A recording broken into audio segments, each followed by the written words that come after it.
Hey everyone, Pastor Coates coming to you again today with another Money Talk lesson. We're working in the series. We're almost done, but we're in the series, The DNA of the Seed. We're talking about that the harvest that you receive back from your seed is always the same DNA as the seed that you sow. That's why it's important to sow the right seeds. For whatsoever a man sows, that shall he also reap. So today's number 28. It goes hand in hand with the previous two. The first one was worship is the seed for contentment.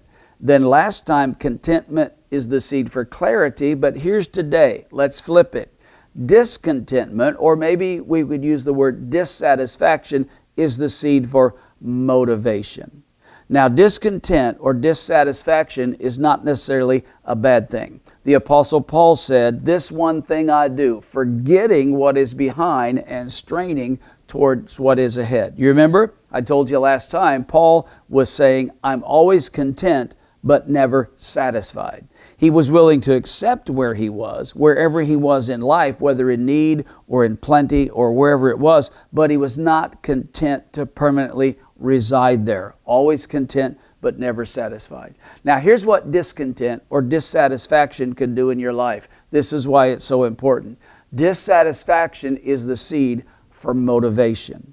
If you're satisfied where you are, with what you have, with what you're accomplishing for the kingdom, you're most likely destined to stay there. But if you're not satisfied, if you're dissatisfied, then you find motivation to do something about it. And motivation is a huge thing in life. Without motivation, nothing happens. But with motivation, nothing is impossible. There is no limit to what any of us can do in our lives as long as we maintain our motivation. So really, we shouldn't expect other people to motivate us. We have to be self-motivated. We have to realize that we are responsible to take upon ourselves the requirement of maintaining our motivation.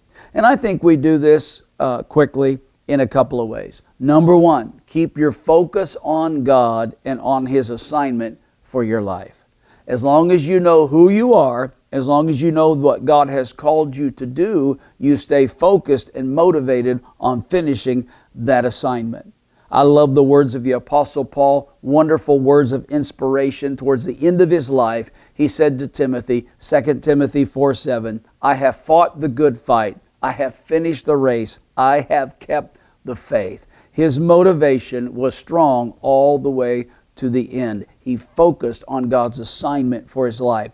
Secondly, and this is somewhat practical, I think we must surround ourselves with the things and with the people that inspire us.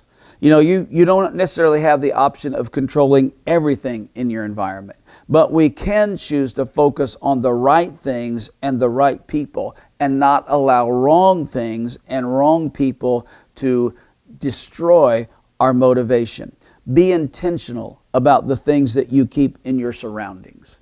Very sincerely, what things do you place in your physical environment that inspire you? What pictures do you put up on the wall? What things do you listen to? What kind of sounds, even what kind of environments, even what kind of smells, those that you have an opportunity to control, do you put in your environment? Personally, I like to see videos of people excelling in athletic events. It inspires me. I like to see photos of powerful animals. I have one that was given to me. It's a picture of a lion. But behind that lion is a silhouette of Jesus with the crown of thorns on his head. The picture there is he is the Lion of the tribe of Judah that has triumphed.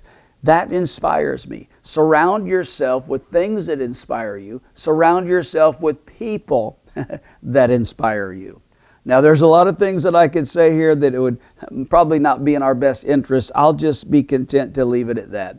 I can't control every person that comes into my life, but I can control the length of their exposure, positively or negatively, to my motivation. So discontent or dissatisfaction is the seed for motivation. Never be disappointed or frustrated where you're at. Never take personal your environments. Be content, but never satisfied, always pressing on, always believing God for more, because dissatisfaction is the seed for motivation.